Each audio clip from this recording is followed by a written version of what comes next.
And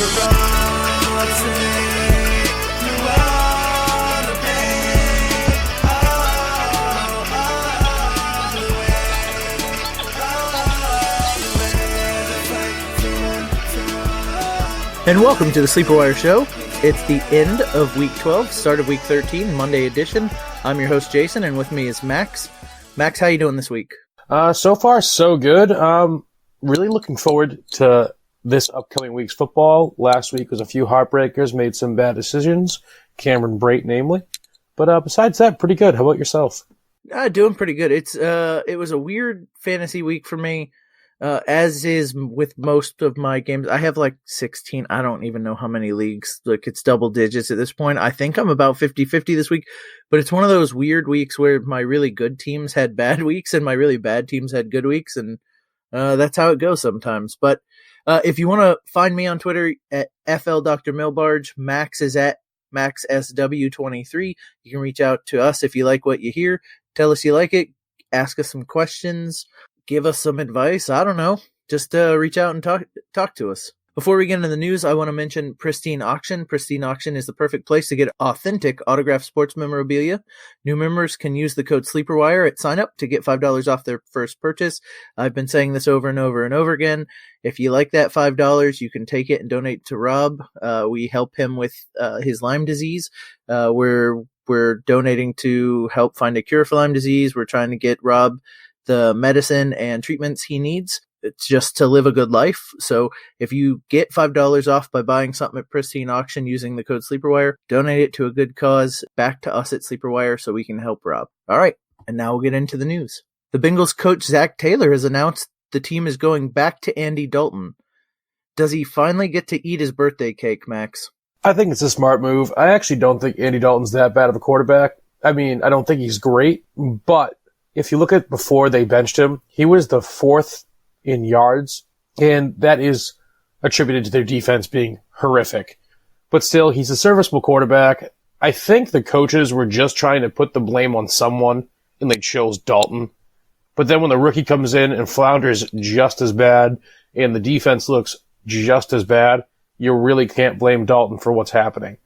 And I think Dalton will be requesting a trade at the end of the season. You know, he could go, I could see him be a 1 or 2 year stopgap at a team like Miami, who doesn't necessarily need to take a quarterback or want to take a quarterback in the first round now that Tua's hurt. Like, maybe they take Tua in the second, let him get healthy and learn, take Andy Dalton for a year, take all those draft picks and get other positions to make them better all over the field, because they need offense and defense and, you know, coaching and GM and pretty much anything you can get on a football team. And so maybe they take a guy like Dalton for a year while they use all those draft picks on like the trenches. Yeah, better. I can see Miami, but if I'm Dalton, I'm honestly going to be aiming for a team like the Steelers. I don't think Big Ben will come back. He's been talking about retirement for the last 5 seasons straight. Dalton would be realistically the perfect style quarterback for the Steelers or for the Rams, because Goff is struggling. But if he doesn't stay with the Bengals, I could see a team who has fast receivers, who likes to throw the ball deep. They could be targeting Andy Dalton for exactly that 1 or 2 year fill until they can find their next franchise quarterback, and he can win some games for them. Do you think he finally is celebrating his birthday now that he's not sad for being benched for who the hell knows started for him? Yeah, I think he's enjoying a nice slice of cake. I think the Bengals organization is really, really regretting letting go of A.J. McCarron. So do you think, the other thing I was going to ask is, do you think he finally goes to the restaurant and tells them it's his birthday so he can get his free dinner? Like, he goes to Denny's, he went to Denny's today and was like, hey, it's my birthday. Yeah, but if it's in Cincinnati, they're like, yeah, we know you're paying double. So what are the odds? So they're 0-12. What are the odds they go winless? Keep in mind, they got the Browns twice, they have the Patriots, and they also have the Dolphins. The Dolphins are the obvious chance to win a game there. I mean, there's a good shot they could go winless. There's a very good shot they can go winless. Fitzpatrick's a little baller. And honestly, don't be shocked if they beat the Browns, because if you get an edge rush on Baker Mayfield, that dude falls apart. He does not trust his offensive line at all. All right, so we're going to move on to the next piece of news. Jameis Winston has a chance to lead the league in interceptions. He has the most by 6. Touchdowns, he's only behind Russell Wilson by 2. And yards, he's only behind Dak Prescott by 44 yards. He's on the last year of his deal. Do they cut him? Do they franchise him? As a Bucs fan, I don't feel comfortable giving him a long-term deal. See, that's like really hard because when you have a quarterback who's putting up great numbers, like he is truly putting up great numbers, you're like, all right, this is who we want behind the center.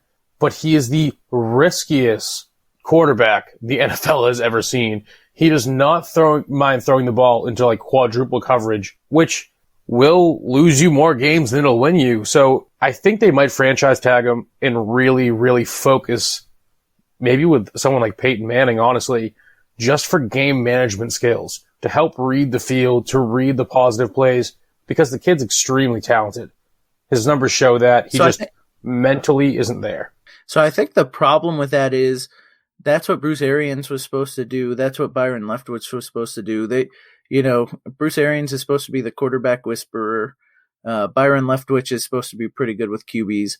He was a pretty average QB, but and still you see these mistakes. Like, it's not just the interceptions, it's the fumbles, it's the missed snaps, it's not paying attention to the game clock still.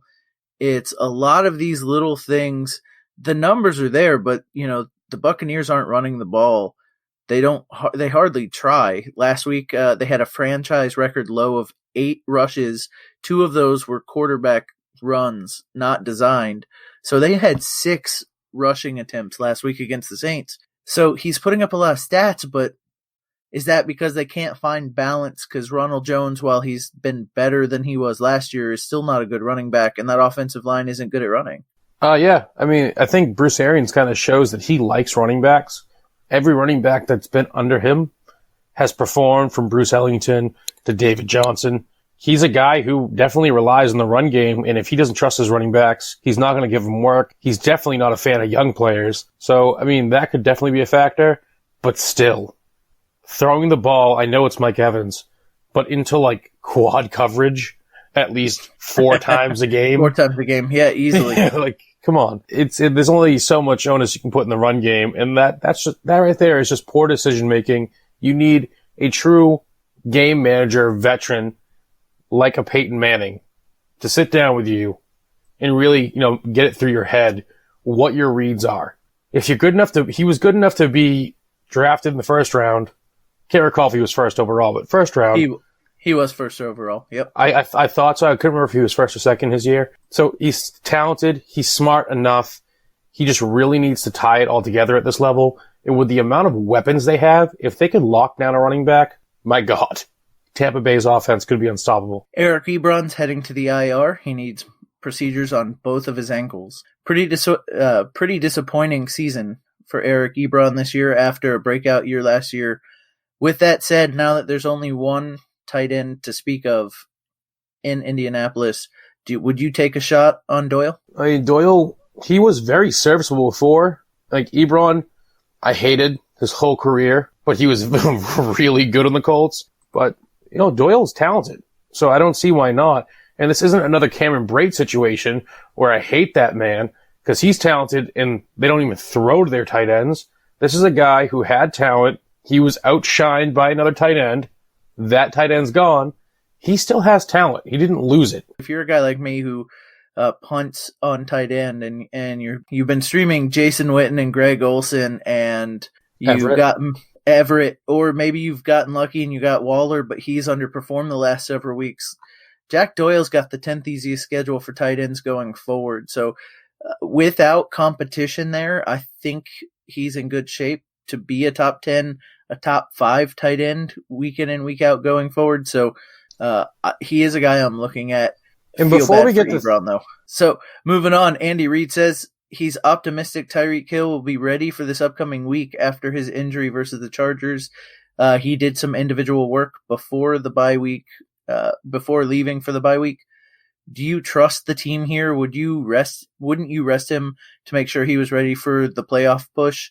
Wouldn't you give him another week? These soft tissue issues, hamstring, no pun intended, wide receivers all the time. So why wouldn't you give him another week? They're winning without him. It's Andy Reid, and historically he plays injured players. He doesn't care. If the player says I'm good, Andy Reid's like, all right, you're good. Have at it. Just who he is. Yeah, I guess. So if I'm thinking big picture and I'm a team like the Chiefs and I think I have a team that's good enough for the Super Bowl and they believe that, although watching the Ravens tonight makes me think they don't have a good enough team. But if I'm Andy Reid and I think I have a good enough team, like I want my guys in shape and healthy for the playoff push. I don't want Tyreek Hill at 80%. Because I've got Mecole Hardman, who's 80% of Tyreek Hill now. You know what I mean? I'll just throw Tyreek Hill out there. So I don't understand rushing him back when they've got so many other weapons. Their schedule doesn't dictate that he needs to play this week. So I don't get it, but that's why I'm not coaching in the NFL. But at the same time, Reid is also he's the kind of coach who rushes with a quarterback with 2 lower leg injuries. He runs a design QB sneak. That is the coach he is.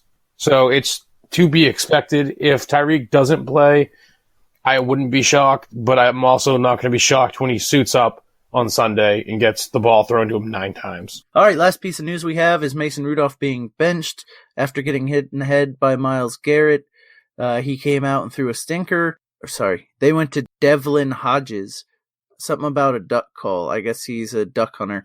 But Devlin Hodges immediately came in, threw a touchdown to James Washington, and kept the Steelers from losing to the winless Bengals. So Rudolph's got to be done now, right? That's it for him? Yeah, he just isn't good. It's time to look at other options. I understand he's a fiery guy. His team clearly likes him, but the talent's just not there. Maybe with more development, he could get there someday. But if I'm the Steelers, I'm going through the Rolodex and finding out what I have in my other guys. I know they signed someone off to the practice squad when they were going to play the Ravens to mimic Lamar Jackson. Give that dude a shot. You know what I mean? Try stuff out. This is when you do it. Unless they have a plan to draft someone or acquire someone in free agency. So you got to feel a little bit bad for Rudolph. He's on his 3rd and 4th running back, and Juju Smith-Schuster's not out there, and it's not a great situation. Pouncey is not out there on because he's suspended as well. So when you come out and complete 8 of 16 for 85 yards and throw an interception in the red zone, it's time to get benched. Yeah, but see, I don't agree with that. I mean, yeah, his team sucked this week, but even with James Conner in, Samuel's still better. Snell is still a fine running back. He's obviously not a Conner or Samuel, but Mason Rudolph hasn't been good all season. None of the receivers are really serviceable, short of James Washington a few times in PPR. Juju gets it done, but not what we expected. He's not Big Ben, I get that, but he's not a starting quarterback. He's a guy you rely in for a 1-week fill if you're the Steelers, and now they have him. Fitzpatrick would be better as a starter. And I genuinely mean that. So, like I'm saying, for the Steelers, if they don't want to go QB heavy this draft, if they don't want to attack QB position, because they already gave away their 1st round pick for Minka, if they're going to go in the free agency, Andy Dalton will be available. Marcus Mariota will probably be available. Josh Rosen will probably be available. So there are Case Keenum. There are going to be guys out there that they can use for 2 or 3 years, or possibly franchise in Rosen, or Case Keenum should be given a deal somewhere. But what they have now isn't good. They need to go through the progressions and check out the younger guys, the other guys, to see what else they have. And I know I said that was the last piece of news, but I would be remiss in not mentioning that Jordan Matthews has ended his 3rd stint with the Eagles. They cut him again? They cut him again. Why? As bad as those wide receiver options are with injuries, Jordan Matthews is no longer with the Eagles. I have to look up the stats of this game right now, because every time he goes in there, he's fine for them. He's a good slot receiver. Why do they hate him? Why is Nelson Aguilar on that team and not Jordan Matthews? He was a stud on that team for them as their number 2 wide receiver, which is what he'd be if he was behind Alshon Jeffrey. I don't understand. There has to be something wrong with Jordan Matthews. There has to be. So what I'm reading a little deeper into this. The Eagles are looking to find additional snaps for rookie J.J. Arcega-Whiteside and Greg Ward. They were called up. Greg Ward was called up from the practice squad late last week. He had 6 catches for 40 yards against the Seahawks. So Arcega-Whiteside and Greg Ward are playing special teams, and it seems to me like either Matthews doesn't or can't play special teams. So they're looking guys that can do all of it, and he doesn't fit the bill. Cut Aguilar. Oh my God. Even the fans on news stations make fun of Aguilar. Like, he can't catch. At least Jordan Matthews can catch the ball. Like, it's ridiculous. So now I want to move into lessons learned or players at each position we won't draft next year. Really, we're only going to do quarterback, running back, and wide receiver. Tight end's just a crapshoot, so who knows next year where we'll be. The one thing I want to mention is all of these players, to me, are potentially still draftable next year. It just depends on where they fall. So, for example, I know one of your guys is going to be David Johnson, and I don't want to draft David Johnson next year unless he falls to the 6th round. And then maybe I'll give him a shot. You know what I mean? Like, I never say never to anybody, but there's guys I won't take at their draft. QB, Max, you want to give your QB you're not going to draft next year? So QB I'm not drafting next year is going to be Aaron Rodgers. He's been out of the top 20 at least 5 games this year rather. And honestly, he's just not getting it done. The team, he relies on his athleticism a lot. The older he gets, the more injuries he accrues. He just isn't there. The wide receiver core he currently has is nothing compared to what he used to have. He's going to decline faster than any quarterback you've seen in a long time. And he's, what is he, a 7th round pick for Aaron Rodgers? There's talent there I'd rather reach for Matt Stafford in the 13th round, to be honest, than waste my pick on Aaron Rodgers and hope that I get the Aaron Rodgers of 3 years ago. So I agree on Aaron Rodgers here. He is a guy I'd take a shot on in the 10th, like I took on Matt Stafford this year. But where he gets drafted, where he'll get drafted next year, we'll get a lot of excuses from Aaron Rodgers truthers where, oh, it's just first year with the coach, the wide receivers don't know the system, he's getting used to this, they want to run more, blah, blah, blah, blah, blah. All of that works to me to say that Aaron Rodgers is in a decline. So, again, will I take him in the 7th next year? No, if that's where he goes. But would I take a shot on him in the 10th? I'm a late-round quarterback guy. If Aaron Rodgers is there late, I'd absolutely take a shot on him. The problem is somebody's going to see the name and take him early. So for me, the quarterback I'm not taking at all next year, even late, is Jared Goff. Over the last 17 games now, he's averaged under 2 touchdowns per game. He's got weapons all over the field. His offensive line hasn't been good. He hasn't been good since Todd Gurley was, well, let's just say it, Todd Gurley. He relied heavily on that running game to open up the pass. With Todd Gurley not being superhuman, a lot of Jared Goff's stats were supplemented by a screen pass that Todd Gurley would break off for 60 yards. And he's not getting those anymore. So without those, Jared Goff's pedestrian at best and not somebody you want to draft. All right, so now we're going to step into running backs. Max, tell me about David Johnson. All right, so this is a man after his rookie year, touted first-round pick, gets injured. We're all really bummed. It's fine. He'll come back. He comes back. He gets injured. It's fine. We're all really bummed. He's still a great talent. First, second-round pick, no questions asked. He's going to be healthy. He comes back, gets injured. Then it looks like he loses his job, and then he's injured again, and now they don't trust him. Now it's a running back by committee.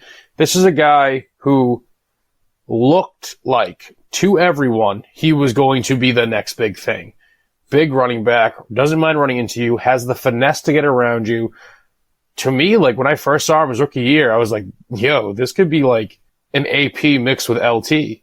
Like, he can run into you, but he's gonna dance around you because he can. The injuries have ruined this man's career. And the Cardinals have really, really good backups. They don't need him to be the guy. So Chase Edmonds and Drake both stepped in for David Johnson. They both absolutely balled out. They don't need David Johnson. This isn't one of those situations where, like, James Conner keeps getting hurt, but James Conner genuinely is better than Samuel. Samuel's good, but James Conner definitely is better. But I could see the Steelers going after someone else, but if they don't, James Conner is going to be a third-round pick that I could see, all right, look, a third-round pick, yeah, I could get that. But David Johnson, the hype that's still around him, the belief, kind of like the Aaron Rodgers truthers, there's David Johnson truthers, and it's just not a thing, and people really need to get over it. So, for me, the guy I'm avoiding next year, and it's going to sound crazy, but it's Saquon Barkley.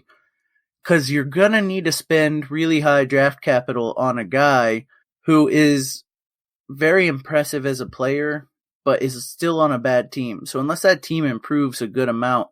So there's a couple things. Last year, he led the league in 20-plus yard rushes. Now, that's a freak thing, right? He may have the talent to do that year in and year out, but it's a freak thing, and you didn't know if he could do it from first year to second year, and he's not doing it. The other thing they're not doing, they're not dumping off the ball to him quite as often. He's not getting as many receptions. This week is a great example of that.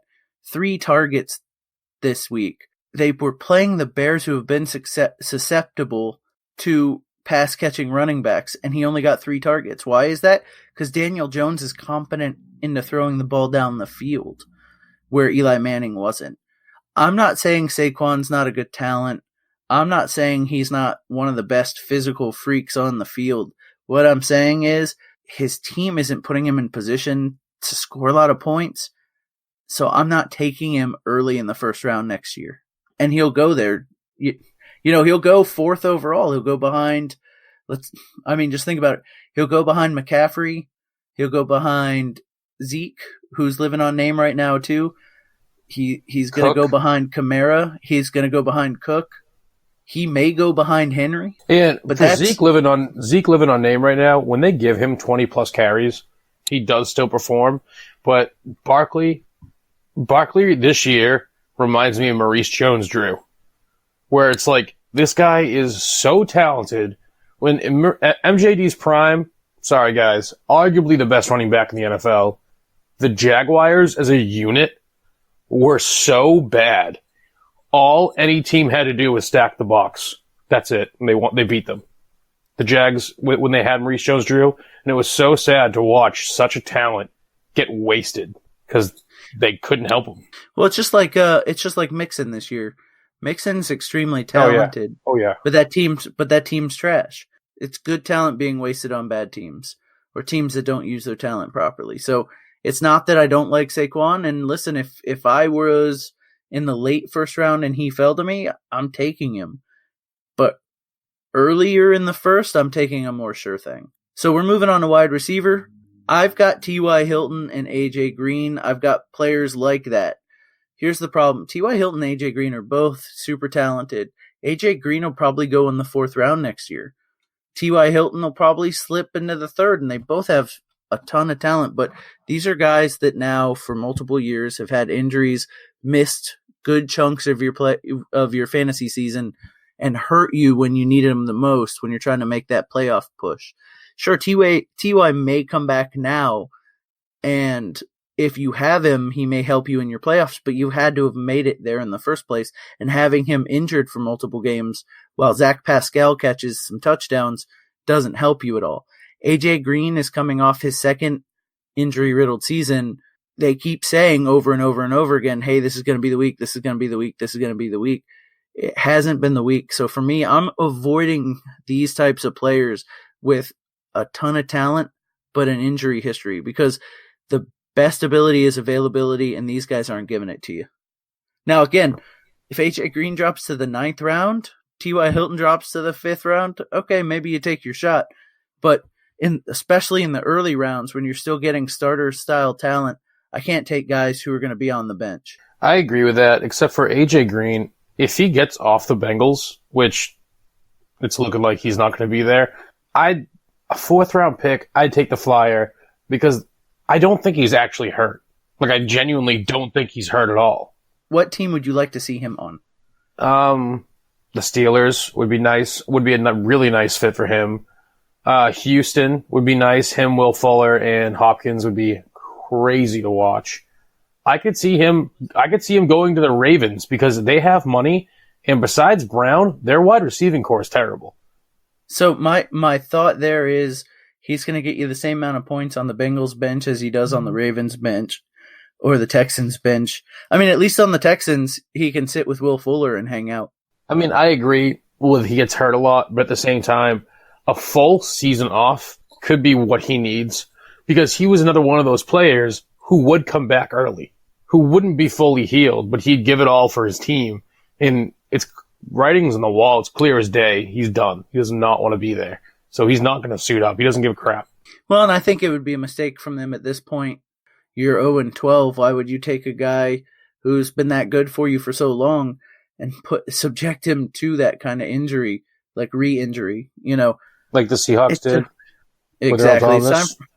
It's time for him to hang it up for the Bengals and move on and maybe get a couple games somewhere where he has a chance to win a championship. Yep. All right. So who is your wide receiver you're going to avoid? All right. So this was really hard for me because there are wide receivers that get tons of targets and there's really nothing there to stop them, i.e. Brown for the Ravens, Christian Kirk. Those are two wide receivers that, in my eyes, I was like, I don't know if this talent's real. But at the same time, the targets they get, I can't justify saying don't draft them where they're going to go. Because with the targets there, it's crazy. The one guy I've kind of fallen to, a wide receiver I absolutely love and I feel bad for this year, is Keenan Allen. Rivers is on a steep decline. Allen is underperforming every week. Hunter Henry's through the roof. Williams is through the roof. I just can't draft Allen where he's going to go next year because it's Allen. He has the name recognition. I'd rather T.Y. over him. I'd rather take a flyer on A.J. Green because A.J. Green's never had a really talented quarterback. But that's the thing. The Chargers aren't going to give up on Rivers. And after he threw 9 picks in the last 2 weeks, and honestly, he doesn't target Allen like he used to because the talent pool is so deep there now, Allen really drops for me. And that just, it sounds like sacrilegious, but it's just what it is. No, listen, I understand not taking him. You took him early in the second this year, and other than a couple games early, he came back to bite you in the butt. And that's a lot of what this is, right? It's not, some of it isn't logical. Like we both know Keenan Allen's got a lot of talent and deserves a lot of targets, and any given week could be the guy you want him to be, but he burned you this year. It's hard to take a shot on him again next year. But keep in mind, this also isn't like, oh, I'm being bitter because he burned me. Like Todd Gurley, I think still deserves a second round pick, even though realistically he's underperformed this year. That's not what this little section's about. This is guys who next season we genuinely don't think are going to put up the numbers that we all expect them to put up. A lot of it is looking at either the big splash they made this year or they're just living off the laurels of their name. All right, so that's lessons learned, guys. We won't take next year. Can I throw in one thing real quick? Yeah, man, go. All right, so Lamar Jackson is going to be a first-round pick next season. Please don't be that guy. Early. He's going to pick. He's going to be a first-round pick. Some people were taking Patrick Mahomes in the first round this year. Don't be that guy, and I say that because could he be the next Mike Vick? 100%. It looks like he's going to be. But we've all seen quarterbacks like this. They are so unbelievably explosive. RG3, most recent history. So unbelievably explosive. They can't keep this pace forever. They can't. He's young. He's going to get popped a lot. Next season, the teams aren't going to put a linebacker on spy. They're going to put a safety. They're going to figure it out better. They're going to be better equipped to handle Lamar Jackson, especially with the lack of talent in his receiving core. So the first round price that he's going to draw, because I think he's the number one scoring player right now. Don't be that guy. Use your first round pick on a running back, something that's harder to get, because you're going to find the Matt Staffords, the Allens, the guys who will fall lower, who are still going to be very serviceable, and you're going to want that first round pick to be either a stud wide receiver or a stud tight end, or not tight end, running back. This is leading me right into our next segment, which I'm going to lovingly call "How Well Do You Know Week 12?"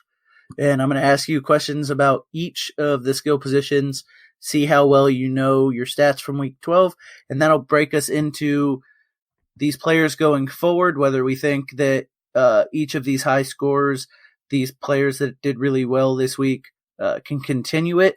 We can look at their schedule, or whether it's a 1 week thing and some of the guys that had bad weeks will have good weeks. So how well do you know week 12? I didn't show you any of these questions in advance. I wish you did. This is where Red Zone bites me in the ass. I know, but let's start. So Ryan Tannehill was the top-ranked quarterback this week. Now, guys, don't at me. Lamar Jackson's playing tonight. He probably is going to pass Ryan Tannehill. I understand that. It's the problems with recording Monday night. But right now, Ryan Tannehill was the top-ranked quarterback of Week 12. How many of the rest of the top 10 do you think you can name? Shout them out if you know them. The rest of the top 12? Shit. All right. So Lamar Jackson, obviously. But we'll skip him. Yep. We're going to skip him. Sam Darnold. There you go. Baker Mayfield. Yep. Allen. Yep. Garoppolo. Yep. Jameis Winston. Yep. I want to say Ryan Fitzpatrick. Yep. How many am I at? So that's 6, well, 7 if you count Tannehill. All right. And then other Allen. There you go. Drew Brees. There you go. I don't even... Haskins? We'll do top. Nope. And so we'll finish it out, just the top 10 with Watson and Garoppolo. And that's your top 10. I didn't say Garoppolo? You did not. So that is your top 10. Now, think about the names we just gave. Tannehill, Darnold, Winston, Mayfield, Breeze, Allen, Fitzpatrick, Watson, Garoppolo, Allen. How many of those guys went early? Fair to say Mahomes didn't play this week, so okay. Kyler Murray didn't play this week. Some of the top guys didn't play this week, but only a handful of those guys were drafted early. Drew Brees was early. Baker Mayfield was early. Watson was early. Garoppolo was late. Allen was late. Allen was not drafted. Darnold was not drafted. Winston was drafted. Like, those guys were drafted late. And listen, you're getting to your playoff weeks, and quarterbacks putting up the best. Even we'll talk about Lamar Jackson, who's playing tonight and already has 3 touchdowns on 9 passes. Guy drafted late, drafted in the 10th round in most leagues. Yeah, but that's 3 touchdowns on 9 passes. This is what you're saying. The drafted late guys, they're always there. And the 3 touchdowns on 9 passes isn't reality. Like, it's happening in real life, but it's not like a thing. But last year, Mahomes was undrafted in most leagues. This year, Lamar Jackson drafted late. Like, you can find guys week in and week out, and that's what I'm talking about, quarterbacks. Now, let me give you some other names. Tom Brady, Russell Wilson, Aaron Rodgers, outside the top 16. Matt Ryan, Dak Prescott, outside the top 20. That's what I'm saying. The guys drafted, some of the guys drafted high, they're having bad weeks. Russell Wilson's had a handful of weeks outside the top 12.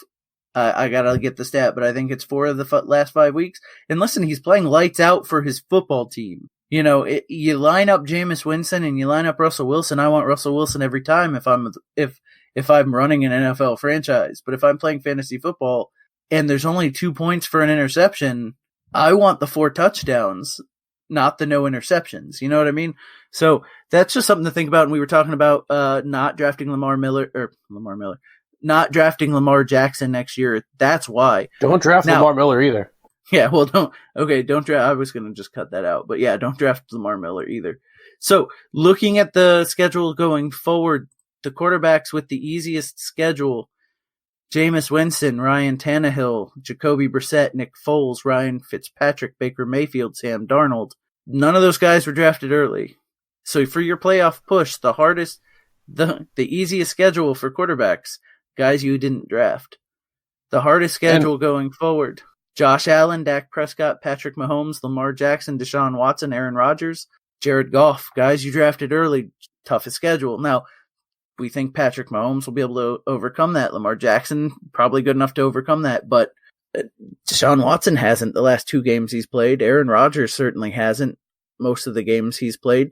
He gets the Bears and the Vikings again, and he looked awful against the Bears and the Vikings the first time. All right, so we're going to move out of the quarterback and we're going to move into the running back. In PPR format, who was the number one running back in Week 12? In PPR? Oh, God. In PPR. Now, in standard, you can probably tell me pretty easy. No, I can't. On PPR, see, I want to default to like the guys I know. It's like Tevin Coleman or Jamal Williams, but I don't think Williams had that great of a game. PPR, I'm probably just going to stick to my guns, and I'm going to go Jamal Williams. Okay, so in PPR format, this is in order. Leonard Fournette, Christian McCaffrey, I should have known. Why did I not think? Oh my God, I'm trying to get like sneaky, like it's going to be a gotcha, and then it's like, oh, Christian McCaffrey, I'm an idiot. Leonard Fournette, he had a monster game, and he didn't even score that much, but like points-wise for you, he had a huge game in PPR. Leonard Fournette got 2 touchdowns. It more than doubles his total for the season. He found the end zone. Yeah, He's been missing it for weeks and weeks and weeks. But this brings up something super important. Derrick Henry had an amazing game. Stud. Oh my God. He eats the Jags every time. In standard, Derrick Henry tied with Leonard Fournette in points. But in PPR, it was Leonard Fournette and Christian McCaffrey and Derrick Henry. Nick Chubb was 4th. Now, Nick Chubb came in 4th after Hunt got an increased workload. So my question for you is, going forward with Hunt's increased workload, do you trust Chubb? At the beginning of the season, when everyone was touting Nick Chubb as a first-round pick, I was vehemently against it. I thought it was stupid. I was like, they have Hunt. Hunt will be a factor. No, he won't. Chubb's not losing his job. No, he won't. I'm like, guys, Hunt is one of the best running backs in the NFL. Of course, this is going to hurt Chubb. More and more, we're seeing they're leaning on Hunt. This will become an Atlanta Falcons split, where Hunt will be the primary back. Or actually, this will probably be more of a Green Bay split with Jamal Williams and Aaron Jones. But Hunt's going to be the Aaron Jones, the guy I expect to do more every week. Now, does that mean Chubb won't be serviceable? Yeah, he'll be fine. But if I had to choose one, based on mere talent alone, I'm going Hunt every time. Because the coaches trust him.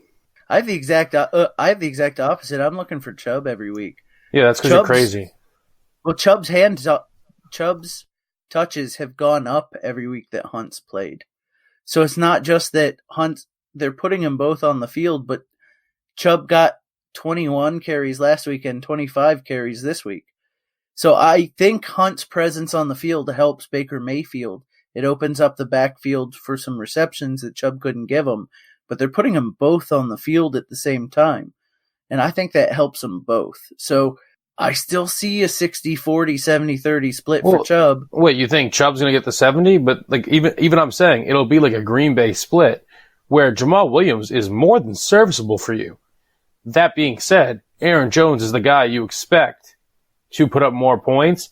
And the Browns, the way they play, I just think Hunt is going to realistically be the guy. Because even in red zone, they don't want to run first. They want to whip the ball as hard as they can in Odell. Yeah, I guess we'll just see how it has to play out. I think Chubb is the beneficiary of Hunt being back there as well. You never know if they're going to pass to the backfield or run. And to me, it's only looked like it's helped Chubb's output. But we'll have to see how it goes from here on out. Chris Carson fumbled twice, and it looked like Rashad Penny took that backfield. Are you worried about Chris Carson going forward? I want to be. I want Rashad Penny to be the starter there. Like, I want him to be the starter so bad.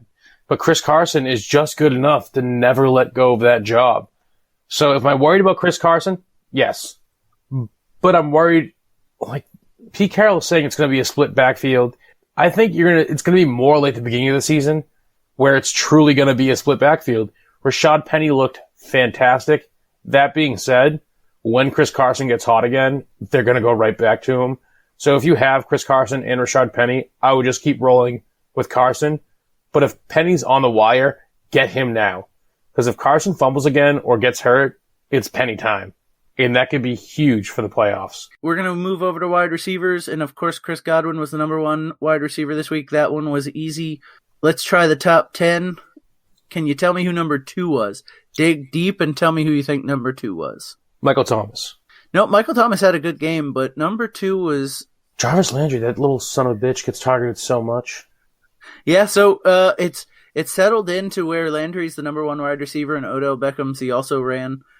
You also had DJ Moore, Hopkins, Thompson, Robinson, who had a great game. A.J. Brown, can't believe he's pulling it together. Calvin Ridley caught a touchdown from Matt Schaub. And that was a close touchdown. Did you watch that? Yeah, it was a toe tapping. It was a really nice catch. Yeah. Watched it the first time, thought he didn't make it in. I'm a Bucks fan, so I'm biased.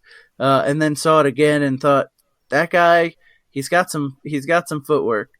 And then closing out the top 10 with Boyd, who finally had a resurgence. Still can't trust him. In wide receivers, Tennessee has the second easiest schedule for Ryan Tannehill and the eighth easiest schedule for wide receivers. Are you willing to trust A.J. Brown for your playoff run? Honestly, right now, yes. Tannehill is looking great.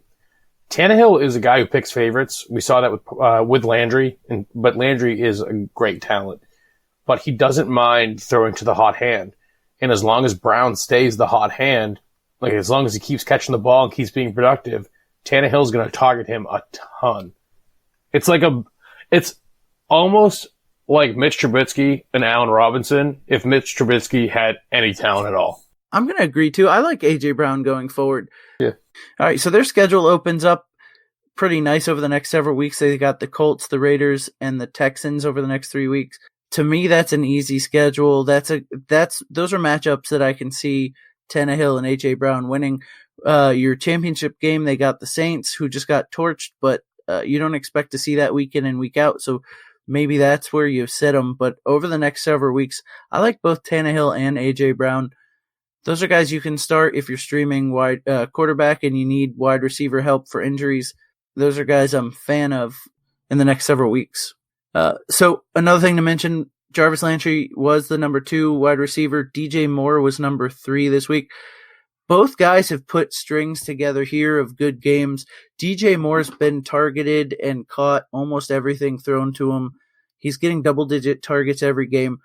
I was really down on DJ Moore at the start of the season, but that's because I don't think Cam Newton targets his wide receivers. It seems like Kyle Allen is willing to, so I like DJ Moore going forward. What do you think about DJ Moore? And if you had to choose between the two right now, would you take DJ Moore or Jarvis Landry? Ooh, Landry. Just based on talent. Yeah, I just go with Landry. He's just so good. DJ Moore, there's no knocking him. He's great. I think Allen is a huge improvement over Cam Newton, and I don't care what anyone says. You can at me on Twitter. Cam Newton sucks. He just does. And, I'd be happy with either of them, but I just think on talent alone, and Landry is known for targets. I think I'm pretty sure I'm getting the stat correct. Since he was drafted, he has the most receptions of any wide receiver in the NFL. And that's over Antonio Brown and Odell. That's one thing I like about Landry this year over years past when he was in Miami. Even last year with the Browns, his depth of target is further out. He's not catching balls along the line of scrimmage with the Browns this year with Baker Mayfield. So he's getting the targets, but they're actually quality targets, and he's making something with them. So I agree. I like Landry. It's not like you're ever going to choose between DJ Moore and Jarvis Landry. If you have them both, you're probably going to start them going forward. But, with them both having good weeks, I wanted to see what your thoughts were on both. And I'm going to move into tight ends, and this is probably the toughest question because I honestly had to look up who some of these guys were. So Ertz, Kittle, and Cook were the top 3 tight ends this week, just as we drew it up. Name 2 of the other top 10 tight ends. Shit. This is just throwing darts to the board. I'm going to be ready next week. I'm going to just read stat lines nonstop. It's a Monday, guys, so cut me slack when you listen to this. Listen, it's tight ends. Tight ends. I already know Tampa's did nothing at all. That's true. They were terrible. Let's take a stab in the dark. I'm going to go with Fant and Njoku's out. But I'm going to go with Fant. As far as tight ends, I can't even think of a good one that I'd want. Mark Andrews.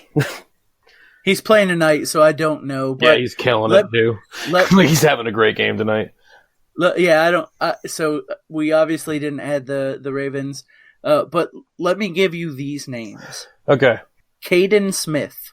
Never heard of her. If I told you Caden Smith, which team would you think that Caden Smith played for? The Bengals. Nope, it's the New York Giants. Who the fuck knew?